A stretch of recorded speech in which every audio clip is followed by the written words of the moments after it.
نحمده ونصلي ونسلم على رسوله الكريم وما بعد فأعوذ بالله من الشيطان الرجيم بسم الله الرحمن الرحيم لقد كان لكم في رسول الله أسوة حسنة آمنت بالله صدق الله مولانا العظيم وصدق رسوله النبي الأمي المطيع المبين المعين الكريم ونحن على ذلك لمن الشاهدين والشاكرين والحمد لله رب العالمين بلغ العلا بكماله كشف الدجى بجماله حسنت جميع خصاله صلوا عليه وآله کروں تیرے نام پہ جہاں فدا نہ بس ایک جہاں دو جہاں فدا دو جہاں سے بھی میں جی بھرا کروں کیا کروڑوں جہاں نہیں جتنے لوگوں کو مدینے والے سے جتنا پیار ہے اتنی آواز کے ساتھ درود پاک پڑھ لیجئے پڑھیے بابا سے بلند اللہم صلی علی سیدنا مولانا محمد وعدن الجود والکرم والہ واصحابہ وبارک وسلم صلاۃ و سلام علیک یا رسول اللہ صلی اللہ تعالی علیہ وسلم. میں ایک بات بڑے فخر کے ساتھ کہہ دوں, آج میں ایک بات کہوں بڑی ذمہ داری کے ساتھ. ہمارے کچھ لوگ, ہمارے کچھ بھائی جو باتیں کر رہے ہیں نا ادھر ادھر, جو ابھی تک نہیں چھپے, ان سے تو ہماری یہ ماں بہنیں بہتر ہیں جو آج چپ ہو کے بیٹھی ہیں. ہاں یہ بھی اتہاس ہے. تو رات دن لوگ یہ کہتے ہیں جہاں دو عورتیں ہوں گی چپ نہیں ہوں گی. میں کہتا ہوں یہاں سینکڑوں بیٹھی ہیں, سب خاموش بیٹھے ہیں. آج کے بعد ان کے بارے میں کچھ بول مت دینا, اس لیے کہ شاہین باغ کا مورچہ انہوں نے سنبھالا, لکھنؤ کا مورچہ انہوں نے سنبھالا ہے, علی گڑھ کی ناک انہوں نے سنبھال رکھی ہے. شاہین انہیں کچھ مت کہنا, یہ وہ ہیں جو ہندوستان کی ناک بن کر کے جی رہے ہیں.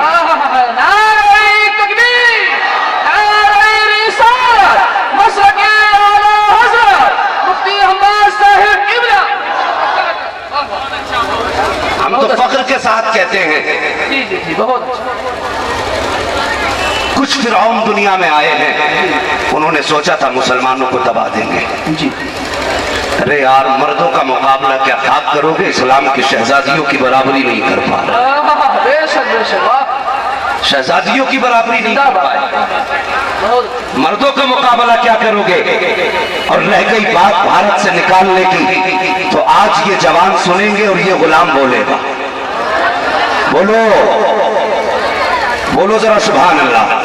میں ایک فیصلہ کر دوں, میں ایک فیصلہ کر دوں. ہماری دھارمک سبھا میں بھارت کا جھنڈا موجود ہے, تمہاری تو بھارتی سبھا میں بھی بھارت کا جھنڈا نہیں ہوتا ہے, اور ثبوت ہم سے مانگا جاتا ہے.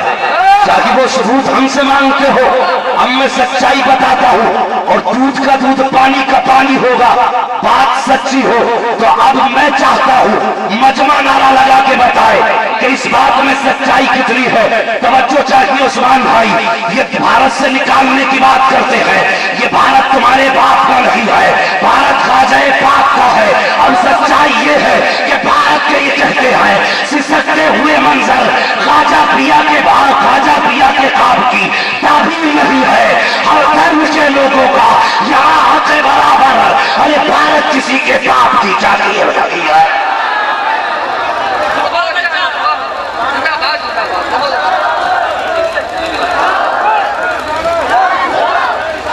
یا رسول اللہ, بھارت کسی کے باپ کی, بولو بھارت کسی کے باپ کی. غزل میں آیا تو مطلع میں کام کر دیں گے, ہمیں جگایا تو نیندیں حرام کر دیں گے, ہمیں جگایا تو نیندیں حرام کر دیں گے. اس لیے کہ جب پڑا وقت چمن کو تو لہو ہم نے دیا. فضلہ خیر آبادی اسلام کا شعر تھا, علامہ کافی اسلام کا شعر تھا, اشفاق اللہ خان اسلام کا شعر تھا. بتاؤ تو صحیح, فضلہ خیر آبادی نے جنگ آزادی کے لیے سب سے پہلا ہندوستان کے اندر فتویٰ دیا. کس نے دیا بولو؟ ہمیں اپنی تاریخ یاد نہیں ہے, یاد کر لو جوانوں, یاد کر لو. جب بھارت سے نکالنے کی بات آئے تو اللہ کی قسم ڈاکٹر اقبال نے کہا تھا تیرے دامن میں ہے کس لال و جواہر کی کمی, تو کسی اور کے دامن کی طرف کیوں دیکھے. اللہ نے تجھے محروم نہیں رکھا ہے, اللہ نے تجھے سب کچھ دیا ہے. اگر کوئی نکالنے کی بات کرے اس سے کہہ دو سب سے پہلا فتوی جہاد علامہ فضلہ خیر آبادی نے دیا تھا. بتا دوں کچھ وہابیوں نے ان کی چغل خوری کی تھی. آج جو ٹھیکیدار بنے گھوم رہے, جی آزادی کی، انہوں نے فضل خیر آبادی کی، کہیں پہ جا کر کے وہ چغلی کر دی، فضل خیر آبادی کے خلاف انہوں نے جا کے ادھر ادھر کہ صاحب انہوں نے فتوی جہاد دے دیا۔ انگریز بولے کون ہے فضل خیر آبادی؟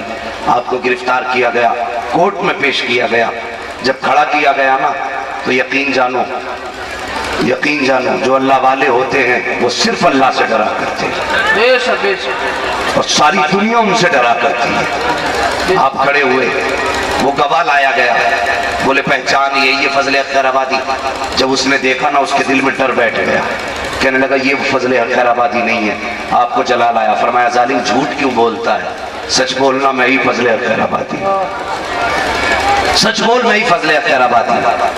تو وہ لوگوں ایک سبق دیا تھا علامہ نے، جج نے کہا تھا فضل حق شاید تمہیں ہوش نہیں ہے۔ کہا کیوں؟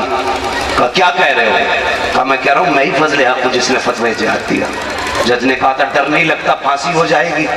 مسکرا کے کہا تھا گیدڑ کی 1000 دن کی زندگی سے شیر کی 1 دن کی زندگی۔ بے شک بے شک، واہ، ہم نے تو ایسے بہادر اپنی قوم میں دیکھے۔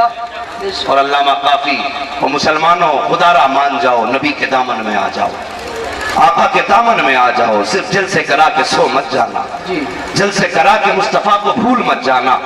آؤ تمہیں میں علامہ کافی کی داستان سنا دوں۔ علامہ کافی کو مراد آباد کی سرزمین پہ گرفتار کیا گیا، اللہ اکبر، اور آپ سے کہا گیا تھا یہ فتوی جہاد آپ بھی واپس لے لو۔ آپ نے انکار کر دیا تھا، گرفتار کر کے آپ کی کمر پہ گرم گرم پریس لگائی گئی جس سے آپ کے بدن کی کھال ادھڑنے لگی، آپ کی موت کا فیصلہ کر دیا گیا۔ علامہ کافی کو جب جیل کے اندر ڈالا گیا، موت کی تاریخ، پھانسی کی تاریخ مقرر کر دی گئی۔ روتے روتے جیل میں آنکھ لگ گئی، ادھر آنکھ لگی جیل میں، ادھر مدینے والا جلوہ گر ہو گیا۔ بے شک، سبحان اللہ، اللہ اکبر، مدینے والا جلوہ گر ہوا۔ آقا تشریف لائے، کافی کا سر گود میں رکھا۔ علامہ کافی فرماتے جنت جیسے ہی میں نے مصطفیٰ کا چہرہ دیکھا بس میری آنکھ میں آنسو آ گئے۔ میرے نبی نے فرمایا کافی موت کو دیکھ کے ڈر گیا۔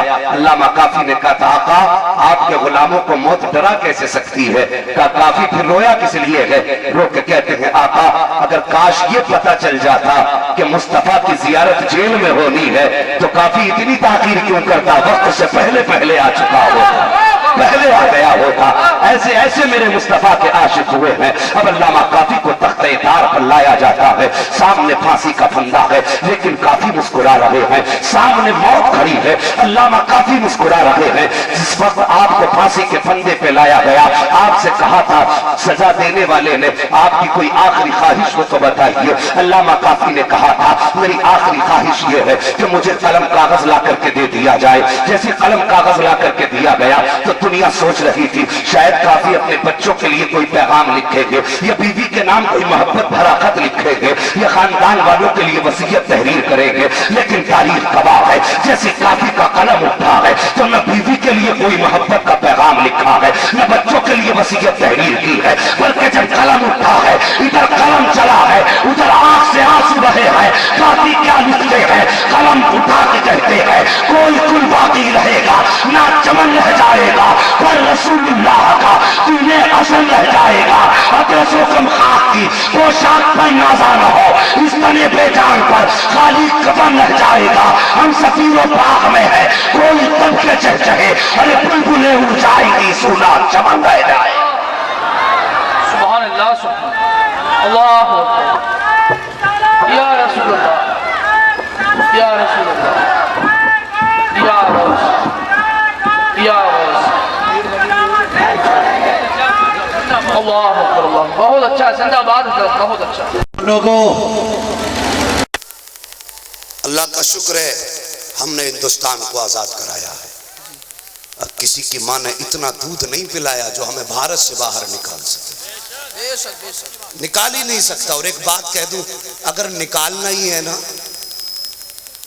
میں سمجھ گیا اپنے بھائی کے اشارے کو، وہ کہنا چاہ رہے ہیں اگر نکالنا بھی ہے اور کہیں بھیجنا بھی ہے تو کیوں بھیج رہے ہو ڈیٹینشن کیمپ میں؟ مدینے کا ٹکٹ دے دو خود بخود چلے جائیں گے۔ مدینے کا ٹکٹ دے دو، کہنے کی ضرورت ہی نہیں پڑے گی، ہم تو خود بخود چلے جائیں گے۔ اس لیے کہ جب تک بکے نہ تھے تو کوئی پوچھتا نہ تھا، تم نے خرید کر ہمیں انمول کر دیا۔ وہ لوگوں اس نبی سے وفا کرو، اس نبی سے وفا کرو جو وفا کی ریت نبھانا جانتا ہے، جو وفا کی ریت نبھانا جانتا ہے۔ پیار کوئی ماں سے کرتا ہے، کوئی باپ سے کرتا ہے، کوئی بھائی سے کرتا ہے، کوئی بیوی سے کرتا ہے، لیکن یہ پیار زمین کے اوپر کام آتے ہیں۔ مدینے والے سے پیار کرو، یہ یہاں بھی رسوا نہیں ہونے دیتا، قیامت میں بھی رسوا نہیں ہونے دیتا۔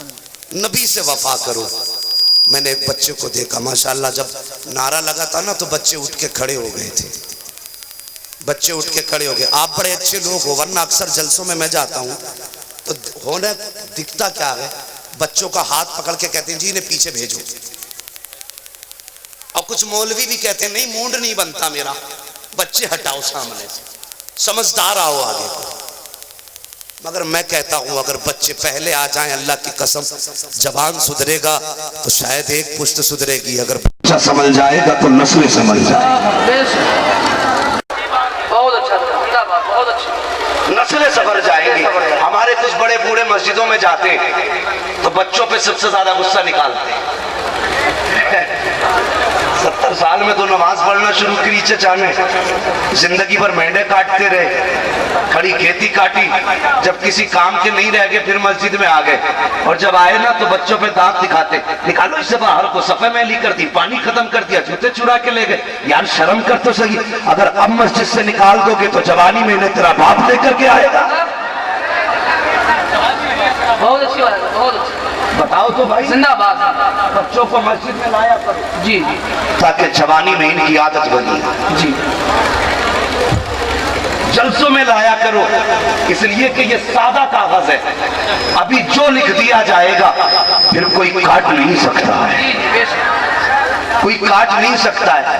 آپ نے، میں سمجھانے کے طور پہ ایک بات کہہ دیں، دیکھیے مجھے نہ ہنسنا آتا نہیں ہنسانا، بس کچھ باتیں ضروری جو کر لیتا ہوں۔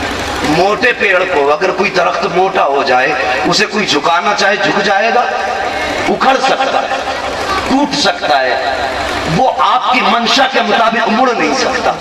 اگر کوئی پیڑ ابھی بچپن ہو پیڑ کا، اتنا موٹا ہو، اسے جدھر چاہو موڑ لو مڑ جائے۔ تو بچے چھوٹے پودے ہیں، بڑے موٹا درخت ہیں۔ کچھ لوگ تو اسی میں فخر سمجھتے ہیں کہ ہم مسجد کے متولی ہیں، جتنے امام نکالیں گے اتنی شان اونچی ہو جائے گی۔ بڑا معاملہ خراب ہے، جلسہ فیل ہو جائے تو امام کا حساب ہوگا۔ کیسے مولوی بلائے تھے بھائی، کوئی فائدہ ہی نہیں، کوئی مزہ ہی نہیں آیا۔ الیکشن تمہارے گاؤں میں ہو، حساب امام کا ہو رہا ہے۔ پارٹیاں تم لڑاتے ہو، امام کا حساب کر دیتے، بھائی امام کا قصور کیا ہے؟ وہ بھی بیچارہ ڈر کے بیٹھا ہے۔ فاتحہ پڑھ دیو، متولی صاحب سے پوچھ لیا ہے؟ ایسا لگتا ہے متولی مسجد کا متولی نہیں، جنت کا ٹھیکیدار ہے۔ ڈرو اللہ سے، امام کا بھی حساب ہونا ہے، متولی کا بھی حساب سب کا ہونا ہے۔ ایسے کام نہ کرو جو اللہ کی بارگاہ میں منہ دکھانے کے لائق۔ ایسے کام کر جاؤ جو قبر میں پہنچو تو مصطفیٰ سینے سے لگا دے، اور حشر میں آؤ تو اللہ کی رحمت تمہیں سینے سے لگا دے۔ ایسے کام کر جاؤ، مصطفیٰ سے وفا کرو، آقا سے پیار کرو، اور لوگوں نبی کا کردار اپناؤ۔ قرآن فرماتا لقد کان لکم فی رسول اللہ اسوۃ حسنہ، تمہارے لیے بہترین نمونہ میرے محبوب کی زندگی ہے۔ بھائی موبائل بند کر لو پیارے، ویڈیو کال کر کے کسی کو مت دکھاؤ، صرف خود دیکھ کے چلے جاؤ۔ موبائل کا شاید ڈیلیٹ ہو سکتا ہے، دل میں رکھ کے لے کے جاؤ، تمہارا سینہ بھی منور ہوگا۔ قبر میں پہنچو گے، قبر بھی منور ہو جائے گی۔ اللہ آپ کو سلامت رکھے، نبی سے وفا کرو۔ میرے نبی نے تم سے بڑا پیار کیا، تم سے بڑا پیار مصطفیٰ نے کیا۔ وہ جوانوں، وہ بوڑھوں، وہ بچوں، یقین جانو جب جب مدینے والے کو تمہاری یاد آتی تھی نا، میرا نبی بستر پہ نہیں لیٹتا تھا۔ تم تو ایک جلسہ کرا کے 365 دن کے لیے کہہ دو کہ ہم نے جنت کما لی ہے،